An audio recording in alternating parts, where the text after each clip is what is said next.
camuflados con helio y luces blancas que siguen una parte del recorrido, del trazo de lo que fue en su momento el muro de Berlín, del cual se conservan solamente algunos pedazos.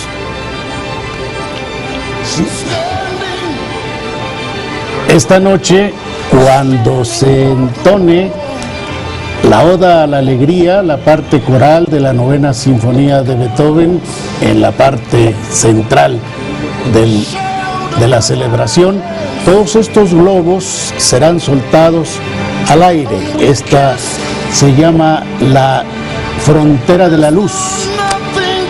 Solamente son 15 kilómetros de ese segmento porque el muro entre los dos Berlines midió alrededor de 43 kilómetros, de los cuales 30 estaban en la parte urbana de Berlín y el resto en la parte rural.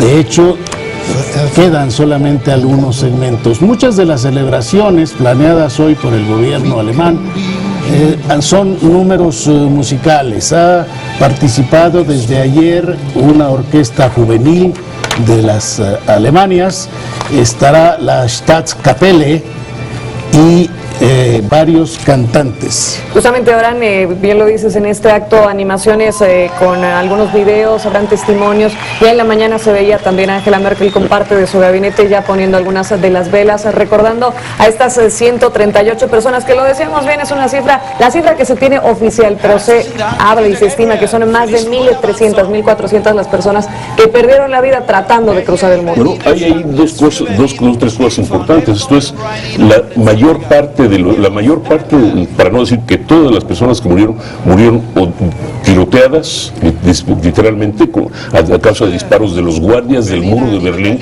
los guardias puestos para evitar el escape de personas, murieron, sea en campos de minas o de perros. No se sabe el número exacto porque los que se conocen, los ciento y algo que se conocen, son las personas que murieron a la vista de sus, en este caso, de sus paisanos de Berlín Occidental. Eso es, bueno, nosotros no sabemos, no se sabe, nadie sabe, y tal vez solo cuando se acabe de peinar literalmente en los archivos del Stasi, de la Policía Secreta Alemana, podremos tener una idea exacta de eso. Creo que pocas cosas pueden ser tan icónicas del muro de Berlín como las multitudes que se reunían en Berlín Occidental para ver, cuando se daban cuenta de que había alguna persona de Berlín Oriental que, descolgándose de ventanas o de azoteas de esa zona literalmente despoblada, de esa franja que fue literalmente despoblada para establecer ese colchón territorial entre los dos Berlines, trataban de escaparse en un momento de audacia, en un momento de tal vez de desesperación, y frecuentemente lo más normal es que fueran abatidos, aunque hubo también aquella anécdota del policía que con casco y ametralladora dio aquel salto, brincó la barrera y salió corriendo para desertar hacia Alemania Occidental.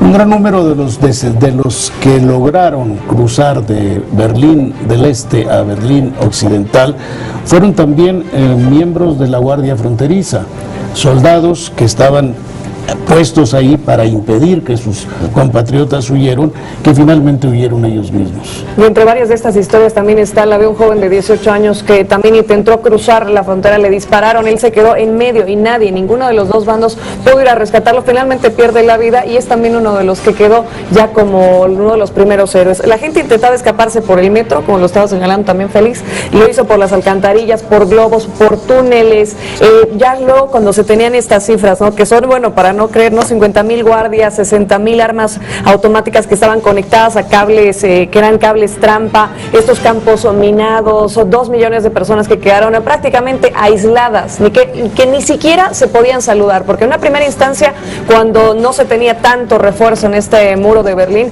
sí podían hasta saludarse frente a frente, pero luego, cuando una persona intentaba hacer este ademán nada más enfrente, ya era investigado, ya se sabía qué eran todos los detalles de su vida y quién tenía enfrente, y y qué era lo que podía pasar si es que intentaba cruzar.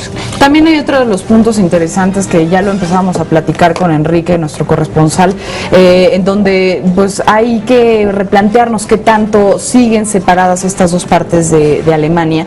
Finalmente, como él lo aclaraba, ¿no? En realidad hay una parte que todavía el lado oriental sigue ganando menos, los salarios son más bajos, pero no solo eso, el desempleo va alrededor del 9%, cuando en realidad se habla que en términos generales Alemania tiene un desempleo del 5%. Las mujeres tienen una mayor participación en el lado de Occidente todavía, y ya no se tiene el muro, sin embargo las condiciones todavía se presentan como diferentes. Incluso hace no mucho uno de los astronautas que tienen la oportunidad de tomar una de estas fotografías desde el espacio lo hacen, y todavía la iluminación se percibe de manera diferente porque de un lado es mucho más moderna y del otro, entonces se puede ver del lado oriental mucho más amarillento cuando el lado occidental sigue más blancuzco. Es decir, quizá eso solo puede ser algo a la vista, pero en la práctica también las dos Alemanias siguen teniendo sus diferencias. Son temas generacionales, en términos reales. Por un lado, por ejemplo, ahorita está la fuerza de trabajo de Alemania de lo que fue Alemania Oriental en alguna medida, pues lo que todavía está ahí tuvo que ser reentrenada en muchos sentidos para asumir no solo las fórmulas y los estilos de trabajo de Alemania Occidental, sino el manejo de maquinaria, el manejo de equipos. La nueva tecnología. La nueva tecnología. En pocas palabras, es la generación que todavía está ahí, que probablemente comienza a jubilarse ahora, va a estar peor necesariamente que la que ya está saliendo de las escuelas ya preparada y entrenada. Evidentemente eso implica también nostalgias de formas de vida. Esto es en todo el mundo, en especial en lo que fue el bloque socialista, hay personas que recuerdan con nostalgia que lo que para ellos es un momento romanticizado, si se me permite la palabra, en el que sentían que vivían mejor, que no tenían que luchar tanto para sobrevivir o para existir, que tenían tal vez menos satisfactores materiales, pero una certidumbre de mucho mayor seguridad. No es la primera vez que pasa, ¿no? Es en la Unión Soviética, en Rusia, que es la Unión Soviética, tienes toda una cuestión atávica, por ejemplo, de ambiciones geopolíticas, es decir, viene desde los Ares.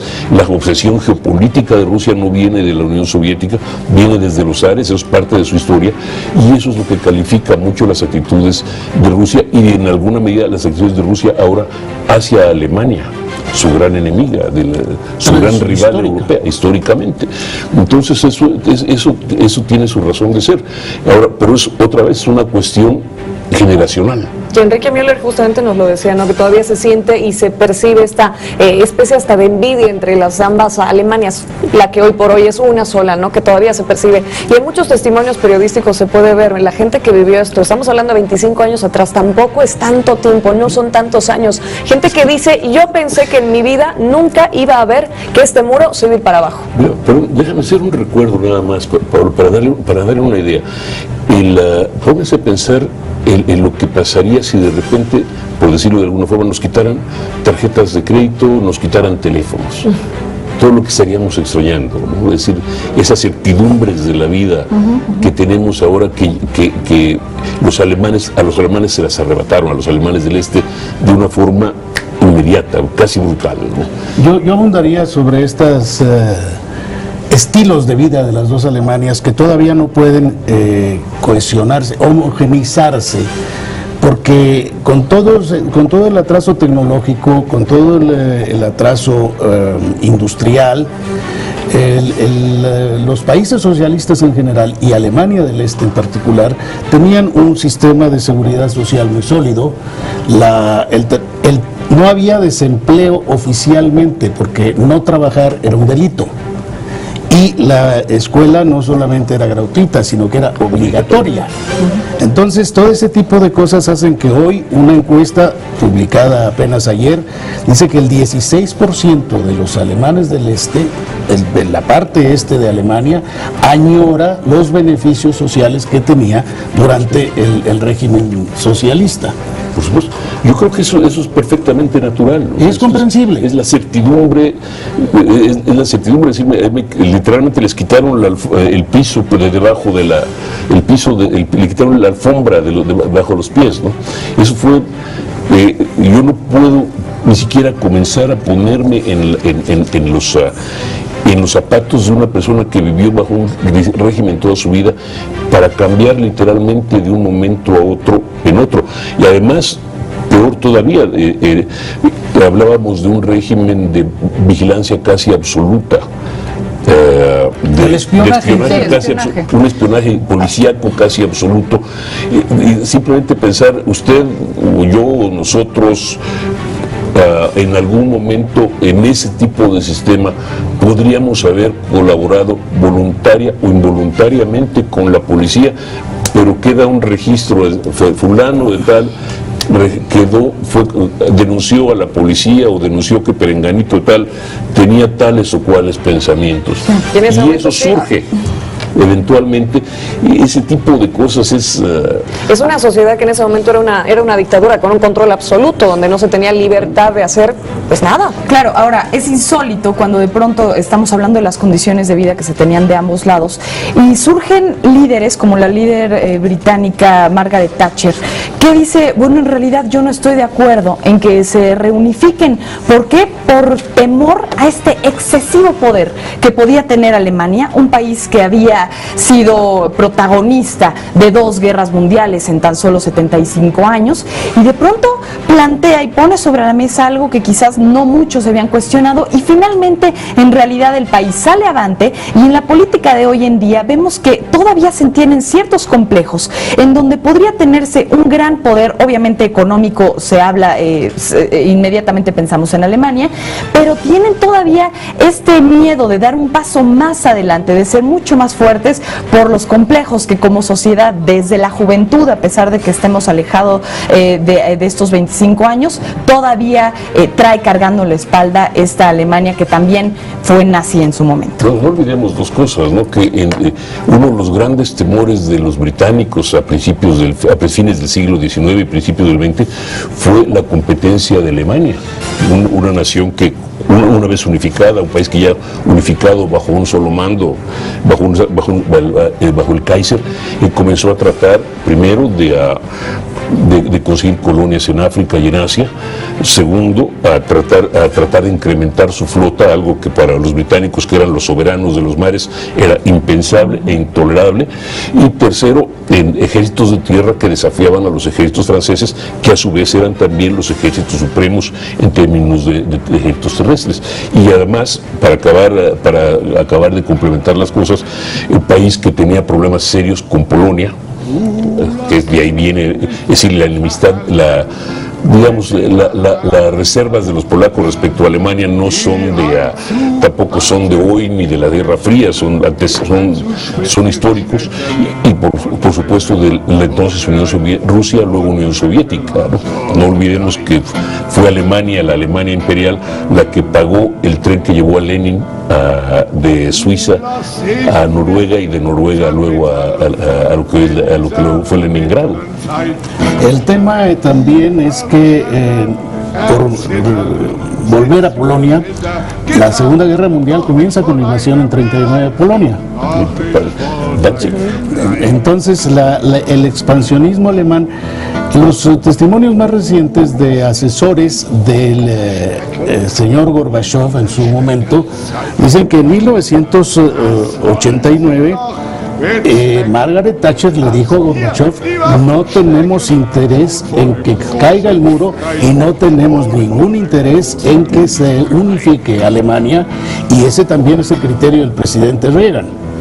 Entonces, con los antecedentes, bueno, los antecedentes que también se tienen de una Alemania tan fuerte, cuando entre el 39 y el 45 en la Segunda Guerra Mundial se tenía la esvástica, la bandera y a la cabeza con Hitler, cuando era el centro del mundo, no solamente de Europa, sino también dominaba y conquistaba todo el mundo. No, hay que recordar simplemente una cosa: hace algunos meses, para no decir tal vez un año, en plena crisis de Europa, cuando Alemania era el único país que estaba sosteniendo la estructura de la Unión Europea, literalmente, hubo algún texto que decía que Angela Merkel había logrado con la economía lo que todos los ejércitos de Hitler jamás pudieron hacer.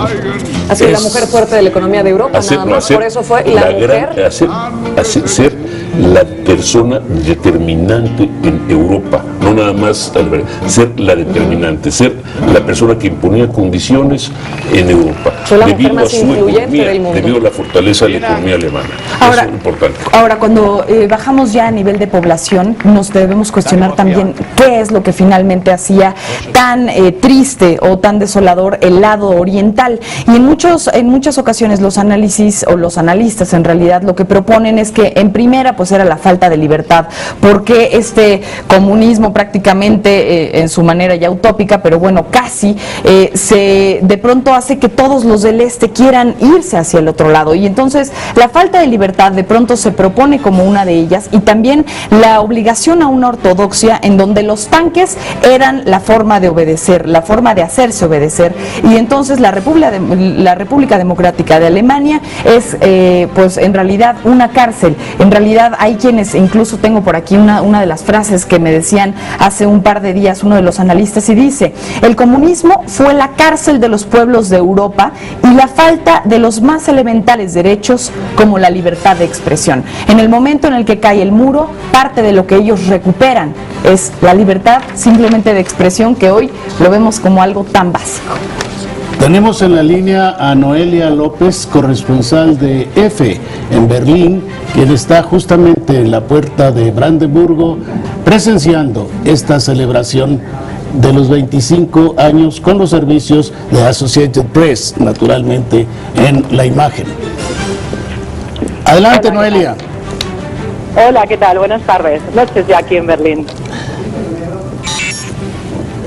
¿Qué tal va todo? Por aquí se han sucedido los momentos musicales, las actuaciones musicales, y ahora están en el escenario. Hay diversos testigos de la época del muro que están contando sus recuerdos de aquel momento. Noelia, ¿cómo estás? Noelia, sí te escuchamos, te habla Paola Virrueta. Cuéntanos un poco acerca del acto que ya se está llevando adelante. Recordemos desde la mañana que ya comenzaron los actos oficiales a la cabeza de la canciller Angela Merkel. Cuéntanos un poco acerca de los personajes que se encuentran. Se habla mucho de una ausencia de personajes, de líderes internacionales. Pues sí, exactamente. Los actos de este año, de esta jornada conmemorativa, no tienen nada que ver con los que se celebraron hace 5 años cuando se celebró el 20 aniversario de la caída del muro. En esta ocasión las autoridades tanto de Berlín como de Alemania han optado por una fiesta ciudadana más popular en la calle. No hay grandes invitados internacionales. Está, por ejemplo, en la ciudad el expresidente soviético Mikhail Gorbachev, pero tampoco está participando en los actos más formales de esta jornada conmemorativa. Y ya te digo, se ha optado por una fiesta popular y ciudadana. Tiene que ver, según dicen los analistas, claramente con la crisis en la vecina Ucrania. Sería complicado que hoy estuviera aquí, por ejemplo, el presidente ruso Vladimir Putin, teniendo en cuenta la crisis, las tensiones que hay entre la Unión Europea, Alemania y Moscú en estos momentos. Bueno, esta es una de esas preguntas raras. Soy José Carreño, Noelia.